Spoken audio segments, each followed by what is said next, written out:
Tantor Audio, a division of Recorded Books, presents #Heart by Cambria Hebert, narrated by Eric Michael Summerer and Chandra Skyye.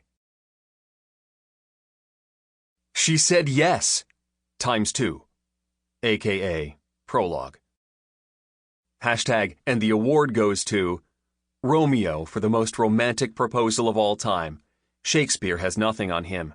Some #nerds have all the luck. #waiting for the wedding. #buzzboss. Romeo. Best game of my entire career. Yeah, okay, it was only my first season, and yeah, okay, I still had a lot of games in my future, God willing. But I knew without a shadow of a doubt that nothing, no game, not even a Super Bowl title, would ever beat out today. Congratulations went around the locker room. I got slapped on the back, the ass, and in the head so many times you'd think it would get old. I was too happy for that. I was even too happy to be bothered by the ribbing and snide remarks I heard from a few corners around the room. Fuck them. Rimmel was going to be my wife. I felt my mouth pull into a wide, toothy grin. Hells yeah. I thought back to the moment I first realized she was it for me. The night at the animal shelter, when she sat on the floor, soaking wet from the rain, and Murphy crawled into her lap. She'd pulled her hair out of her face and looked up at me. It was game over from there on out. I was hers. Even so, I'd been a little nervous tonight before the game. Asking a girl to marry you on live television in the middle of a giant football game was sort of a gamble, especially for a girl like Rim. She liked her privacy. She liked to blend in. Rimmel didn't know it, but she was destined to stand out. Without even trying, she'd become the darling of the football world. The cameras loved her and got at least one shot of her sitting in the stands at every game she came to. They watched her clothes, her hair. Hell, they even talked about her glasses. She was an unlikely fixture in the center of a football game. She wasn't a model, a celebrity, or even someone who wanted to draw the public eye. And for that, people loved her. She was the girl next door, the one that everyone knew. People related to her in ways they couldn't to all the other football elite. I'd been planning to ask her to marry me for a while now. I'd just been waiting for the right time. Then shit hit the fan at home. Zach was released. He went after Ivy, tried to kill her, and almost did. Braden made it just in time to save her life. When I walked into her hospital room and saw her lying there battered and bruised, it served as a heavy dose of reality. We weren't guaranteed any amount of time on this earth.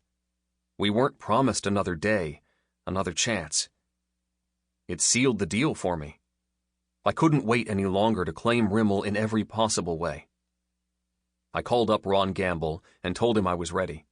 He'd been thrilled. Back when he set up a false press conference for me and basically helped me nail the bastards trying to extort money out of me in exchange for Rimmel's life, I'd made him a promise. I promised when I proposed I'd do it during a game.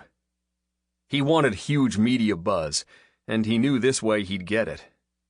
So tonight during the game, I did it. Right there in front of thousands of cheering fans.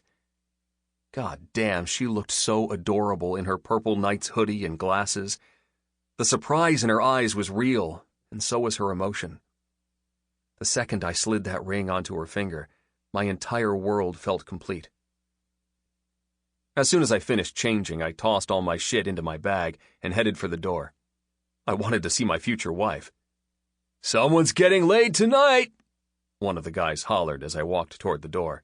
"Hells yeah," I yelled, and left them all to their dirty jokes and exaggerated moans. Those guys were a bunch of pervs. I loved them. Well, almost all of them. I stepped out into the quiet tunnel that led to the parking lot. I imagined Rimmel waiting out there for me and quickened my pace. Some movement in the shadows against the wall had my steps faltering, and a small figure stepped out into the light. I grinned. "How'd you get in here?" She mock-gasped and pressed a hand to her chest. The rock I'd just put there glistened under the light and shone brightly. "Don't you know who I am?" she intoned. I pretended to think it over. Can't say that I do. She started forward, her eyes never once leaving my face. I'm the future wife of the best player on this team. Ah, I drawled. I thought you looked familiar. I dumped my bag at my feet and held open my arms. Get the hell over here. She laughed and ran at me. I caught her midair, and her legs fastened around my waist like she didn't even have to think about it anymore. She just knew where she belonged. Mrs. Anderson, I growled. Not yet, she sang. Soon. The word was almost lost between us when I covered her lips with mine. Her lips parted instantly, and my tongue sought hers eagerly. My fingers tightened on her hips as we went at each other right there in the tunnel. Rim's hand fisted in my hair, and my mouth assaulted hers. A few steps, and I pinned her back against the wall, using my chest to hold her in place, and ripped my mouth free to trail hot, wet kisses down her neck, and then up to nibble on her earlobe. Her core rocked against my waist, and she groaned with need. Impatient, her hand slid between us and started traveling low, but she couldn't reach the part of me she wanted most. The distressed sound that tore from her throat made me laugh. I stepped back just enough so she could slide down my body. The way she felt rubbing along my front was damned intoxicating. When her hand found and squeezed the rock-hard erection beneath my sweats, my body jerked. Come on, I said, hoarse. I got us a suite at a nearby hotel. It's got lots of nice amenities, but we're not going to use them. Her teeth sank into her lower lip with anticipation. Show me, I demanded, possessiveness flaring inside me like some incurable disease. Rim knew what I wanted, and she lifted her hand and held it out between us. The engagement ring took over her small fingers. I'd gotten as big a diamond as I dared, knowing if I went too big, she'd refuse to wear it. Hell, I knew the 3-carat stone I'd gotten was probably more than she would have wanted, but I didn't care. That ring represented so much to me. It represented my love for her. It represented me. It represented what we were to each other. And yes, I admit, it was also a large warning to any guy who ever dared to look at her. Hell, they'd be able to see the glittering center stone and smaller stones around it from across the room. It was a giant "she's taken" sign, right there for every man to see. I liked it. It brought out my primal side.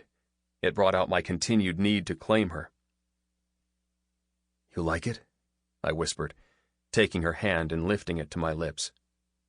I've never seen anything so beautiful, she whispered, as I pressed a kiss to the ring and her hand. I grunted. I have. She bestowed upon me a brilliant smile. I picked her up and moved over to dangle her upper body over my bag on the ground. I need my bag, Mrs. Anderson. She laughed and picked it up. Her laugh turned into a screech when I pulled her up and flipped her body so I was able to carry her against me. You can't call me that. We aren't married yet, she said, settling my bag in her lap. Want to fly to Vegas tonight? She laughed, but when I didn't join her, she glanced up and sucked in a breath. You're serious? As a heart attack. We can't just fly to Vegas. The hell we can't. Tomorrow is my off day. We could be married by morning. You'd marry me tonight. I laughed. I'd marry you right the fuck now if I could. I love you, she said, her eyes filling with tears. Whoa. I pulled back when she tried to come at me for a kiss. What's with the waterworks? She giggled and blinked. I just can't believe I'm so lucky. Is that a yes to Vegas? I asked, hopeful. She chewed on her bottom lip, and then nodded once. I actually jolted in surprise. My feet stopped working, and I stared at her in shock. Did you just say yes? No, silly, she laughed. I already said yes, out there on the football field. My heart actually turned over. You'd marry me tonight. I'd marry you right the fuck now. She echoed my own words. I love it when she says fuck. I grinned like the goofiest motherfucker on the planet. She made me so stupid happy. I never in a million years thought she'd actually agree to go to Vegas and marry me tonight. God damn, it was a powerful feeling to know she loved me as much as I loved her. I started running to the car. She squealed and hung on to the bag in her lap as it knocked around. Outside, there were a gaggle of reporters all hanging around, just waiting for us to emerge. My steps slowed to a quick walk when I saw them. I should have thought about this. I should have expected the press to be right here. Hell, they were always around. They rushed us, shoving cameras and lights in our face. Rimmel shrank against me, and I tightened my grip. I didn't want to deal with this right now. I wanted to continue being stupid happy. But these people were stupid annoying. But I smiled anyway and turned to face them all, holding Rim. "Just practicing for after the wedding," I joked. They all laughed and snapped some pics. One of the female reporters pushed close. "Let me see the ring." Rimmel glanced at me and then held out her hand. More camera bulbs went off. "If you'll excuse us," I said. "We have plans." I spun and deftly moved through the crowd. At the Hellcat, I tossed the bag into the back seat and then more carefully placed my life in the passenger seat, taking care to buckle her and let my knuckles skim across her breasts. Once that was done, I rushed around to the driver's side and threw the cat into motion. Rimmel laughed like she was totally amused, and I tossed her a smile. We made it to the hotel in record time. It was the nicest one in this town. I booked the honeymoon suite and asked them to fill it with white roses. When I told them my name, the lady almost pissed her pants with excitement. So I chatted her up, charmed her, and got Rim a couple more dozen roses for free. What can I say? It's a gift. I pulled up to the front entrance and tossed the keys to the valet as I jogged around to get my girl. It was the first time I'd ever let a valet driver handle my car. Right now, I could barely think straight. I wanted to be alone with her so bad. I grabbed her hand and all but dragged her inside to the sweeping 3-story reception area. A huge glass chandelier hung down in the center of the room, and 2 grand staircases with wrought iron railings filled the back wall, each staircase leading in a different direction. Rimmel's breath caught, and her footsteps slowed the second she saw the opulence. I left her there to stare as I checked in at the desk and claimed the room keys. The woman at the counter was all smiles and went on about how she watched mine and Rim's moment on TV and made sure the room was set up perfectly. I made sure to slip her an extra 20 before retreating to Rimmel's side. "This place is amazing," she breathed out as I ushered her into the elevator, craning her neck so she could see every last sight before the doors shut us in. Our suite was on the top floor, so it took a couple minutes to make it up there. "Wait." Rimmel frowned when the doors pinged open, and I took her hand and led her into the hallway where there was a single set of white double doors. "I thought you wanted to go to Vegas." The elevator closed behind us, and I picked her up, holding her out in front of me like she was a doll, her feet dangling above the floor. "You'd really go?" Her eyes softened. "I'd go anywhere with you." I gathered her close and folded my body around hers. Damn. Sometimes she just got me exactly where I was the softest. The raging lust I'd been feeling dimmed to a dull roar, and emotion swelled up within me. There were just no words to describe what she was to me. Oxygen to a suffocating man, an umbrella in a rainstorm, light in the darkness. None of those even came close to the way I loved her, to the way she made me feel. I hugged her tighter for long seconds more and then pulled back. She tipped her chin and looked up. "As bad as I want to fly to Vegas and claim you right now, I can't," I groaned. Her forehead creased, and I leaned forward to kiss it. "I can't be that selfish. You deserve better than a quickie I do with some Elvis standing in front of us. You deserve more than a bouquet bought at some cheap chapel that imports flowers by the dozen. I want you to have the wedding of your dreams with all our family around us. I don't need fancy flowers and a huge fairy tale. she smiled. All I need is you. And that's exactly why you're getting everything. I kissed her nose. You're just scared of what your mother will do if she finds out we eloped. I grimaced.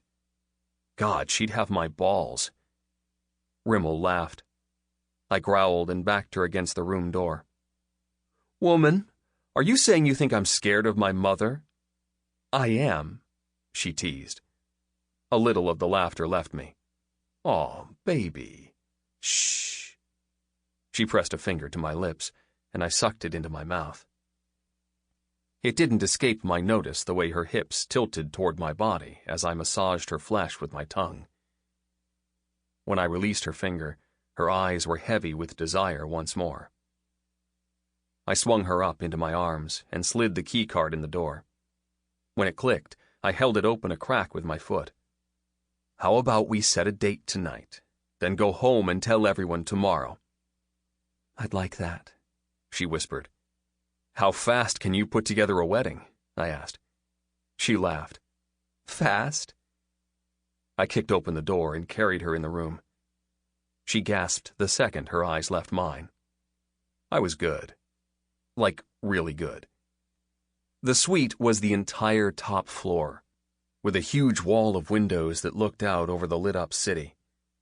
The view was incredible, and all the lights on the buildings looked like stars against the night sky.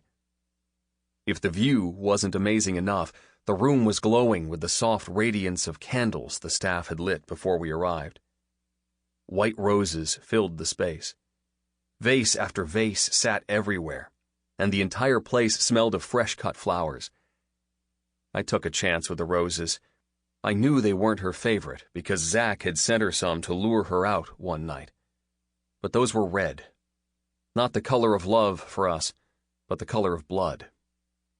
These were white, pure, just like her and the way I'd always feel about her. Oh my goodness, Romeo, Rimmel breathed and all but jumped out of my arms to go over and finger one of the large bouquets nearby. Did you do all of this? Like I said, I want you to have everything. You are everything. All of this is just... She looked around once more. It's extra. She looked gorgeous, standing there amongst a sea of white roses and candlelight. With her in the room, I didn't notice the $1,000,000 view. God, I wanted her. As if she could read my mind, Rimmel reached for the hem of her hoodie and t-shirt.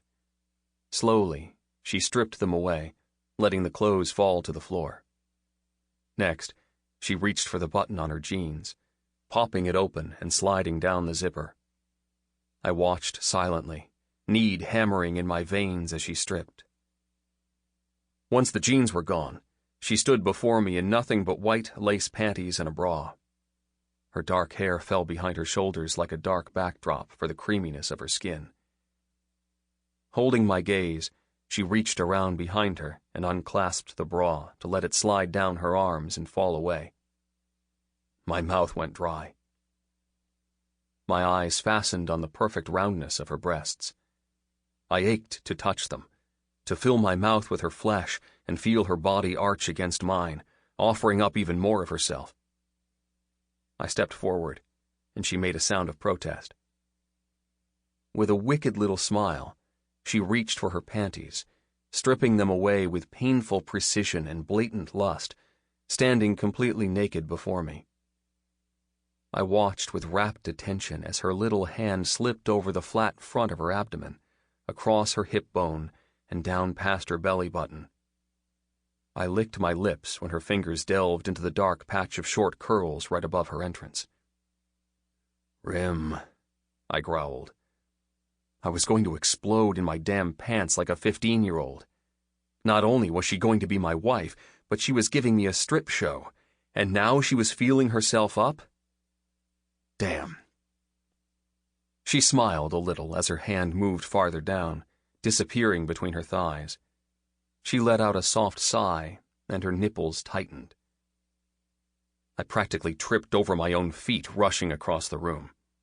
I saw her about to tell me to stay back, but fuck that. I was done listening. My hands spanned her narrow waist, and I lifted her and tossed her over my shoulder. She giggled as I carried her back to the bedroom, but the second my hand slid between her legs from behind, her breath caught, and she lifted her little ass to give me better access. That was better. Much better. If this was any indication of how married life with Rim was going to be, then I was one lucky bastard.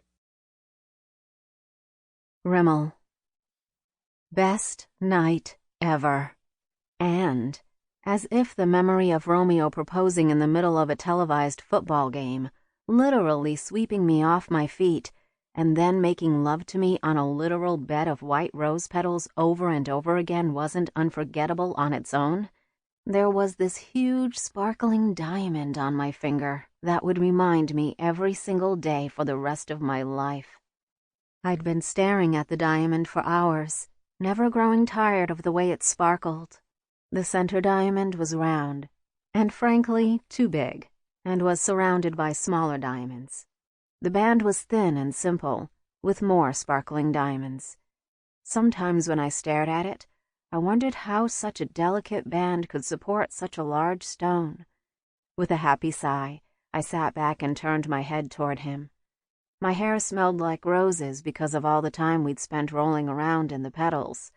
Romeo's large, warm hand covered mine, and I smiled. We'd taken an early morning flight back to Maryland. Most of the nights were flying back to the state today as well, but we weren't going to where the team was based. We were going home. Romeo only had one off day a week, and today was that day. Coming home for one day wasn't something he did very often, but he'd been doing more of it since everything happened with Zach. I knew the travel and the sleep he wasn't getting was going to catch up to him, and I worried about it, but telling him not to come home would be like telling him to hold his breath for 20 minutes. It wasn't going to happen. Going to his away games was something I didn't do very often either, but lately, it just seemed more important to be with him as much as possible. Lately, it had been even harder to be apart. We'd all changed a lot in the past year and a half, more than I ever really thought possible. We'd grown up, become a family. We had learned what was most important in life. This would actually be Romeo's last short trip home, because his first NFL season was almost over. Soon, it would be the off-season, and he'd be able to come home and stay there longer than a couple days. I looked forward to that day fiercely, but I was still so incredibly proud of the way he played this season and the success he'd achieved. I couldn't wait to see what the next season and the ones after would hold for him. A few minutes later, the cab pulled onto our street, and I smiled. I knew Braden and Ivy were going to be surprised to see us. They wouldn't expect us to show up so soon after he proposed. That was partly why we dragged ourselves out of the opulent hotel room after getting no sleep at all and boarded a plane. The other part was because even though neither of us said it out loud, we were still really worried about how they were both doing. It hadn't been very long at all since Ivy's car accident and Zach's death. Being home was just the place we needed to be most right now. The second the car dropped us off in the driveway, I hurried to the front door, fumbling in my bag for the keys. Of course, I dropped my bag, and half the contents spilled out all over the porch. "What you doing over there?" Romeo asked, clear amusement in his voice as he stepped up onto the porch behind me. "You know me," I replied as I tried to scoop up my stuff that was scattered about. "Graceful as ever." His large feet and jean-clad legs appeared before me. I paused in reaching for my chapstick and smiled a little because of the déjà vu I was experiencing. I craned my neck and looked up his long, muscular body standing over me. He was smiling, and I could tell by the look in his eyes that he was remembering the moment we met as well. He bent down to help me pick up my things, and our hands brushed together as we both reached for the lip balm. I paused and looked up. It was still there. That jolt of electricity, that surge of chemistry right to my heart. Even now that I was wearing his ring, he still affected me like that first day. I hoped it never changed. But unlike that day, he didn't hurry to scoop everything up and stand. Instead, Romeo fell back on his butt and pulled me into his lap. My things still littered the concrete, and the air was cold and brisk. I didn't notice any of it. All I felt was his large, warm body beneath mine. "I should have pulled you into my lap that day," he murmured, stroking my hair out of my face. "I should have looked into your beautiful face and known just how badly I needed you." I pulled my knees closer to my chest, and Romeo wrapped both arms around me, holding me close. "We were from 2 different worlds," I whispered. "I was out of your league." No, I was out of yours. But we created our own world, didn't we? A world I wouldn't trade for anything." "I love you," I answered softly. He groaned and pressed his forehead against mine. "You're killing me, Smalls." I smiled. He kissed me like we weren't sitting out in the open, like it wasn't below freezing outside and neither of us had any sleep. He kissed me like we hadn't kissed 1,000 times before, but this was the first time, the only time. His lips were full and soft. The way he moved was lazy. Everything around me went hazy. Everything inside me went missing. It was only him and me. The past, the present, and the future swirled around us to create a cocktail of promise, a promise I knew we would both keep. When he finally pulled back, I sighed deeply and snuggled into his chest. His lips brushed over the top of my head. "Your hands are cold, sweetheart." "I didn't notice," I murmured. In one fluid movement, he stood and set me on my feet. Within seconds, he'd scooped up my belongings and opened the door with the keys. I went ahead. Hearing the low sound of the TV, I dropped my bag on the floor and hurried into the family room. Ivy's blonde head peeked up from the couch, and her eyes filled with surprise. "Rimmel!" Braden's dark head jerked up, and he spun around. I smiled at him, and a huge grin took over his unshaved face. He gave a shout and jumped up and leapt over the back of the couch, sank low, and scooped me up to spin me around. I laughed. "There's my baby sis, who's gone and got herself hitched." "Engaged, not married," I told him, smiling. He stopped spinning me, and I pulled back to look at him. His lopsided grin was so cute, I laughed. "You look good," he said, gruff. "Happy?" "I am." He made a big show of kissing me loud and rather sloppily on the cheek before squeezing me again and then finally putting me down. He turned to Romeo, who was standing in the doorway, amusement clear in his eyes, and scowled. "You," Braden growled. "Don't you know you're supposed to ask for a blessing before you go giving out rings?" Romeo made a rude sound. "I'm pretty sure I don't need your blessing to get married." "That's my sister." Romeo glanced at me, and I giggled. He rolled his eyes and sighed. "Braden, would you please give me your blessing? The guy you've known almost all your life, and 10 times longer than your sister, to get married to the only woman I've ever loved." Braden didn't miss a beat. "I'm not sure you're good enough for her." I gasped, and Romeo gave him the finger. Braden cackled. "Blessing given." "My life is complete," Romeo muttered. "Rimmel!" Ivy called from her place on the couch. "Ignore those boneheads. I need to see that ring. I need details." Ivy looked small sitting in the center of the couch with a thick blanket piled over her lap. Her blonde hair was pulled up into a messy top knot, and her face was free of makeup. There was a white bandage on her forehead, covering the stitches still in her head, and her broken wrist was cast and lying in her lap amongst the blanket. She looked pale and tired, even though most of the bruises from the accident and her struggle with Zach were almost faded. She still looked a little battered and worn around the edges. It was to be expected, really. She'd had a really hard past several months. Frankly, I was shocked she looked as good as she... Sample complete. Ready to continue?